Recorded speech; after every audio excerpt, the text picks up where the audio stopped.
This is Nick. This is Jack. It's Tuesday, TBOY Tuesday, October 15th. And today's pod is the best one yet. This is a T-Boy. The top 3 pop business news stories you need to know today. I mean, you're wearing cream, I'm wearing cream, beige on beige. I like it. It kind of works, Jack. This is good. We didn't coordinate, but we look fantastic. We're loving the vibes. Jack, 3 stories for today's show. What do we got on the pod, man? For our first story, SpaceX just landed a skyscraper-sized rocket ship using giant metal chopsticks. This is the first true step to landing on Mars. For our second story, it's Taco Bell. Taco Bell's newest innovation isn't food, it's financial. You can now name your own price for your next chalupa. And our third and final story. Last week, Tesla launched a robo-taxi and a cyberbus. And it was all catered by a humanoid robot bartender. But this week, Wall Street hates all of it. And we'll tell you why. But Yetis, before we hit that wonderful mix of stories. Fantastic mix of stories. Love the mix to kick off the Tuesday, Jack. Today's pod, it's actually the worst one yet. Oh, yeah, it's not a T-boy. It's actually a T-woy. It's the worst one yet, because over the weekend was the National Day of Failure. I think you mean National Failure Day, Jack. I think you just failed at saying what the day was. 24 full hours focused on glorifying failure. Yeah, the perfect day to be less than perfect. Because Yetis, over in Finland, Failure Day is a real national holiday. Yeah, the Finns, they get a whole day to just F up. Now, Yeti, Lord Brotman first told us about this wonderful Finnish tradition. And now it has become an annual T-boy tradition. Now, technically, Sunday was National Failure Day. But Jack and I forgot about National Failure Day. So we failed National Failure Day. Which is ironically the perfect way to celebrate National Failure Day. I'm so glad we skipped it by accident. It makes sense. It kind of works even though it doesn't work. You can't spell flare without fail. So Yetis, if you left your Costco card in your car, that's okay. If Adam Newman stole your startup idea, that's okay. And if Jack chokes on a Cookie Crisp, you're really leaning into the coughing on this one. That's okay, too. That's okay. Yeah, that's okay. Sometimes Jack and I, we tangle up a takeaway. But it's okay. Because the next pod is the best one yet. So besties, happy day of fail. We mean happy day of failure. Celebrate the wins. By celebrating the losses. And now let's hit our 4 stories. You mean 3 stories. I did. You're right. My mistake. Exactly. 15 years before this song, 2 boys from the Northeast met in a dorm. They had an idea that caused a cultural storm. It's the best one yet, but the best is the norm. Jack, Nick, that's it. I don't even think they need to practice. 50%, that's a fat tip. T-Boy City on your list. If you know, you know, cause we ready to go. We can't wait no more, so just start the show. Start the show. For our first story, SpaceX has landed a skyscraper-sized rocket on the exact same spot that it took off from. It's wild. It's the first reusable Starship, and it's a 10x advancement in our race to Mars. Now, funny thing about the businesses Elon Musk starts, but like the end goal is consistently save the human race, isn't it, Jack? He said several times he wants to save the human race. Yeah, like on his pitch decks, it's like slide 8, save humanity. Classic. Well, SpaceX took a big step toward that goal on Sunday. Because on Sunday, Elon's side hustle, SpaceX, blasted the biggest and most powerful rocket ever into space. That wasn't the wild part. The wild part was that miraculously, that rocket came back to Earth and landed safely. In the same exact spot. Yetis, the Wright brothers changed the world when they took off and landed an airplane in the same spot. And SpaceX just did the same thing, but with a 400-foot-tall spaceship. It's like the Empire State Building just got parallel parked in Texas. Yeah, that's exactly after they took it into space first. A skyscraper went to the moon and then parked itself in a garage. It feels like the kind of thing Dude Perfect would pull off, Jack. I was going to say Star Trek, but sure, Dude Perfect. It's Dude Perfect meets Luke Skywalker. In the meantime, Yetis, we should dive into this T-Boy style because Starship is SpaceX's platform of the future. What iPhone is to Apple, the Starship is to SpaceX. And this product, the Starship, could become the most lucrative space business in the entire galactic industry. You should have said universe. I should have said universe. You should have said galactic universe. Huge error. National Failure Day. National Failure Day, Jack.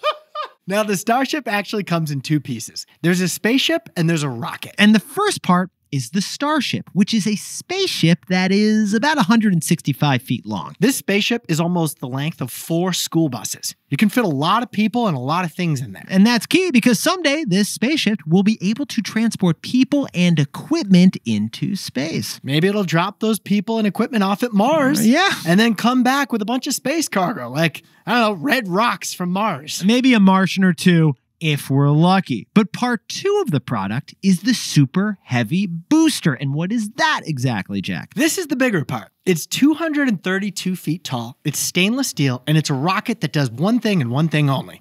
It launches. It launches. The Starship has actually now been into space 5 times, and it's had 5 successful of these launches. But the first 4 times, the booster was destroyed after takeoff. Kaput. Brutal. This time, however, the booster came back to Earth and landed safely. And it didn't just land safely, it did so with the grace of a ballerina, Jack. 2 giant metal arms bear hugged the booster as it hovered back down to ground. SpaceX calls them chopsticks. They call them chopsticks because basically 2 long poles grab this booster as it returns back, like chopsticks clutching a little piece of salmon sushi. It's an incredible feat of engineering, and it's a huge deal. It's a huge deal because it means that this giant and expensive booster can now be reused. Now, what about that Starship? The thing that it shuttles people in? Yeah, that Starship crashed into the ocean. They're not going to recover it, and it's gone forever. But someday, they hope to reuse that part of the spaceship, too. And the fact that they can reuse part of it is actually our takeaway. So, Jack, what's the takeaway for our buddies over at SpaceX? Reusability. It grows SpaceX's business by 10x. Yetis, the ability of reusability grows SpaceX's business by a level of magnitude, and we know because we calculated it. Starship? That's actually the second major thing that SpaceX has launched into space. Good point. The first thing they launched was the Falcon rocket. Every year, 3 SpaceX Falcon ships would go into space, and they needed a new booster every time they did. It would be like a single trip vehicle. After one road trip, that's it. You have to buy a new car to drive something again. But then SpaceX learned how to land the rocket so they could reuse that rocket over and over and over. Just like we can use the same car over and over and over. You just got to fill it up with gas each time. But now that SpaceX can reuse the same booster too, they've been shooting 30 rockets up into space every year, which is 10 times more than before. The reusability of the SpaceX Falcon rocket boosted their economics by 10x. 10x, because Yetis, the ability to do more flights for less money, that is the unlock that will get humans to Mars. Reusability. Not a sexy word, but the most important word in space. Because it grows SpaceX's business by 10x. For our second story, Taco Bell just made the biggest fast food move of the year. Name your own price. Name your own price. So we jumped into the economics of letting customers choose what they pay. Now, historically, Eddie's, Taco Bell has been the most innovative company in fast food. Wouldn't you say, Jack? It's true. They're always experimenting with something wild. They're the Thomas Edison of tortillas. Yeah, they're like the Da Vinci of dining. I like where you're going with the Thomas Edison, though, Jack. Taco Bell, they invented the Mexican pizza, the quesalupa, the Crunchwrap Supreme, Jack. They've been playing Frankenstein with our Mexican fast food ever since their origin. Cheese, salsa, and something, just spin it together. But Taco Bell's biggest innovation this year isn't in food, it's financial. Name your own price. Name your own price. Taco Bell is going full Bob Barker because if the consumer names the price is right. Here's the news. They've got a new app feature that lets you choose how much you want to spend between $5 and $25. At each price level that you select in their app when you're ordering, Taco Bell will show you a different combination of food you can get for that price. It's like, are you $8 hungry or $12 hungry? Because that's the difference between you getting sour cream or not. And as you're sliding between those different prices of hungriness, it's a scale. You see different carts of Taco Bell food that perfectly match that price. To quote Cuba Gooding Jr., show me the money. and they will show you how many tacos you get. And if you don't like the combo they presented, you can just push refresh and they'll give you a different combination of tacos. Now, Yetis, Jack and I worked at banks. We went to business school. We studied finance. Jack was an econ major. We were even in the very first Economics 101 class together in college. It's the only class we took together. Yeah. Economics 101. It was. And what Taco Bell is doing breaks Economics 101. Yes, it does. Jack, why don't you whip out the whiteboard for us, please? On a supply and demand chart in economics, two lines converge. One line is the supply curve, one line is the demand curve. And they intersect at the ideal market price. X marks the spot where supply matches demand, and that price is the price that most are willing to pay. But yet, this is the fascinating part. What Taco Bell is doing is offering a product along the entire demand curve. They're offering a price that all are willing to pay. Not just one is willing to pay. It captures something called the consumer surplus. It does. Where there's demand, but no supply. Now, we jumped in TBOY style, and interestingly, Priceline tried Name Your Own Price back in the 1990s, the travel website. For $200, what hotel will take me for a night? You could play that game every night. Priceline built their entire business model on the Name Your Own Price concept. But most companies won't do this. First of all, it's an economic feat that requires sophisticated pricing technology. Oh, it is harder to pull off than a hard taco shell, Jack. But the bigger question, is Name Your Own Price actually good for business? Is Name Your Own Price actually a profit puppy? Let me get William Shatner to help us find out. Yo quiero and takeaway. So, Jack, what's the takeaway for our buddies over at Taco Bell? Pricing is a hidden superpower.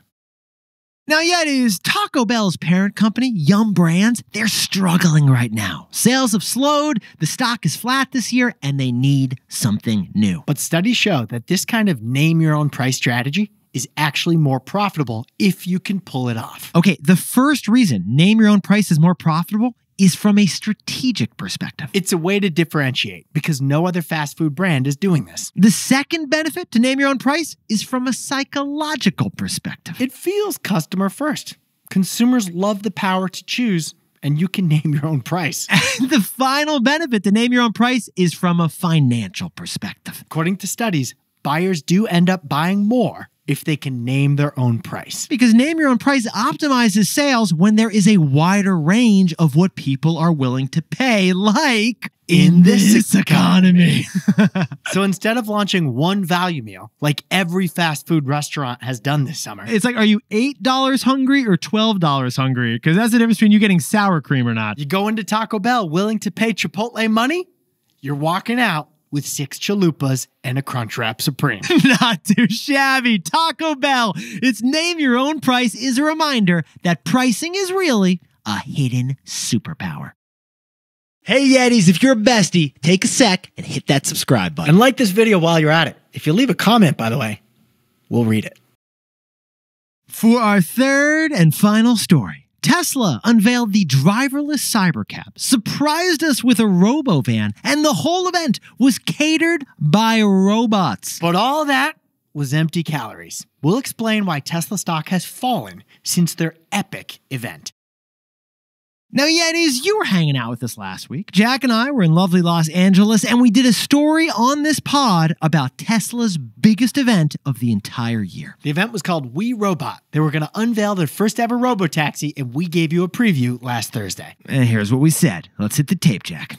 This could make Ubers irrelevant. They could make Waymo robo-taxis look way old. Or, on the other hand, this could be nothing at all. It could be another broken promise. Okay, what we got Yeah, Jack. was the awesome one. Yeah, the first one. We like that one. That was pretty cool. We got an entirely new car, no steering wheel. It is a ground-up ghost cab, baby. It's called the CyberCab, and it looks like your MacBook Pro laptop on growth hormones with 4 wheels. It spun CEO Elon Musk around the Warner Brothers studio where they set up a fake town for the event. But Yetis, that wasn't even the wildest part, was it, Jack? They didn't just unveil a self-driving cybercab, they also unveiled a robo-van, which looks like the shuttle from the movie I, Robot that they shuttle like 30 robots in. It's basically an Art Deco minivan from the 23rd century. Oh, and after the event, they served drinks to all the Elon fanboys, served by Optimus, Tesla's humanoid robots. Humanoid robots were manning the bar. So Yetis, add it all up. And last week, Tesla unveiled a new robo-taxi, a surprise robo-van, and a bartender who was a robot with hands making your gin and tonics. It all felt extremely impressive. And it may have made you want to buy the stock. But we hope you didn't buy the stock, though, because it's down by a lot since the event on Thursday night. Because this week, Wall Street looked back at that last week Tesla event and hated it. Not only has Tesla stock fallen by 10%, but Uber and Lyft, their stock rose after the Tesla unveil. Basically, investors don't think Tesla is a credible player in ride-hailing, so they dropped Tesla stock and they boosted Uber stock. Wall Street doesn't want anything that those humanoid robots were serving. No, we robot. No, you robot. And you know what? It actually got Jack and I thinking. We got curious over the weekend. Like, what did Elon actually announce at this epic event? Yeah, what did he actually say? What Elon said was that the CyberCab will hit the road in 3 years by 2027 and will start at a price under $30,000. That all sounds amazing. But you gotta realize, Yetis, the last time Elon promised something epic like this was the Cybertruck. It was the Cybertruck. But when the Cybertruck finally came, it was 2 years late and more than double the price he first promised. Elon promised the Cybertruck would be under $40,000. Today, you can't get one for less than $95,000. So what Jack and I are saying here is there's a little bit of a history of over-promising and under-delivering. Yeah, so like when you adjust the announcement to Elon standard time, then you get a better sense of what Elon just announced, right, Jack? The Cybercab probably won't be here till 2030, and it's probably going to cost double what he says it's going to cost. It's the Elon discount. What he says is going to happen, but it's going to be twice the price and twice the time. And considering Waymo has 1,000 real self-driving cars on real roads right now. I took one to the studio today, Jack. The CyberCab presentation Thursday, it's not as impressive. Although we would take a Negroni from a 6-foot-tall robot. So, Jack, what's the takeaway for our buddies over at Tesla? What Tesla delivered was a financial cupcake. It tastes sweet, but those are empty calories. Yetis, what Tesla showed us on that Hollywood movie set last week, it felt like a movie. It was incredible to watch. But like a movie, it was all staged. Can Tesla Cybercabs do all that on real roads today? The answer is no. What Wall Street actually wanted was to see data and facts and technical details. We didn't get any of those. Or word that Tesla finally cracked robo-taxis and they were ready right now. We didn't get that either. So this Tesla event, it looked incredible. It tasted great. It smelled fantastic. But what did I actually just consume, Jack? Hey, robot, what's actually in this drink? Tesla delivered the sweets, but they were all empty calories. Jack, could you whip up the takeaways for us for TBOY Tuesday? SpaceX successfully landed their super heavy booster, which means they can reuse it for their next rocket launch. Reusability. It's the unsexy word that is the key to getting us to Mars. For our second story, it's Taco Bell. They're letting users in their app name their price, and then they'll fill your cart. The guac doesn't have to be that extra because pricing is a secret superpower. And our third and final story is Tesla. They unveiled their CyberCab last week, but analysts were not impressed. Tesla, they served us a financial cupcake. It was sweet, but honestly, it was kind of empty calories. But Yetis, this pod's not over yet. Nothing against cupcakes. Here's what else you need to know today. First, Nike's new CEO started this week. But here's the wildest part. Their new CEO actually tied his first laces as an intern 36 years ago. Elliot Hill has been just doing it since he was a college intern. He actually has been with Nike since 1988. Second, the Nobel Prize in Economics was just awarded to 3 economists. Yeah, these economists compared countries that were colonized by foreign powers, and they looked at whether the colonizers established democracies or non-democracies. The takeaway? Democracies deliver prosperity better than authoritarian countries. Yeah, freedom, democracy, and laws. They lead to innovation, spending, and prosperity. And finally, 3 out of the 4 remaining baseball teams in the playoffs are the biggest spenders in the MLB. That's right. The Mets, the Yankees, and the Dodgers have the number 1, the number 2, and the number 3 highest salaries in all of baseball. That's some return on paycheck right there. Yes, it is. Now, the Cleveland Guardians, they're the underdogs in this situation, aren't they, Jack? No. They're the underpriced in this situation. Otherwise, money, it can't buy you happiness, but it can buy you a pennant, it looks like. Also, fingers crossed for another Mets-Yankees Subway Series. If you know, Posada, you know. Now, time for the best fact yet. This one whipped up by Jack and me on National Failure Day because we have a fail. We should share a fail. Last week, we discussed the company Generac, which makes generators that are useful after a hurricane. But we had an error in our story that Yeti Kevin Campbell told us about that we'd like to correct here. Generac stock is not at an all-time high, like we said on the pod last week. It's at a 2-year high. So that was a mistake. That was an error. That was a fail. We're acknowledging a National Failure Day. Generac stock was higher back in 2020 and 2021. You want to share a personal fail over there, Jack? Because I got one for you if you don't got one. That gluten-free diet I mentioned last week, I am so failing at that, man. Anyways, when we were in Los Angeles, Jack had like 3 pastas and a side of bread at one of our meals. So it actually wasn't a gluten-free diet. I was on a FODMAP diet, which is outrageously hard to keep track of. It's a temporary diet that like tests your GI situation, but there's like 50 different things I have to look out for. All I know, Yeti, is that when the waiter approached, I had to ask him to cut Jack off. I said, this guy can't handle any more carbs. Yeah, but it was homemade pasta. I figured. Yeah, always round up.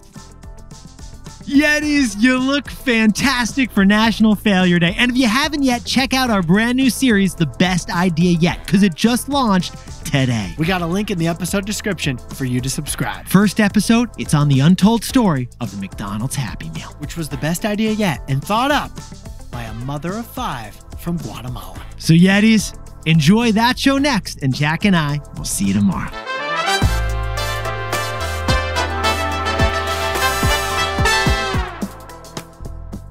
And before we go, a happy birthday to Yeti Kushma Kuthuru, turning 35 years old over in Middleton, Delaware. And happy 41st birthday to Caesar Apodaca in El Paso, Texas. And Kyle Nash is turning 24 in Shelby Township, Michigan. Happy birthday, Kyle. A Michigan Wolverine who bleeds maize and blue. And I think I know what color the cake's gonna be. And Yetis, if you want a shout out on today's podcast, any podcast for anything you've done, hit us up. We got a link in today's episode description.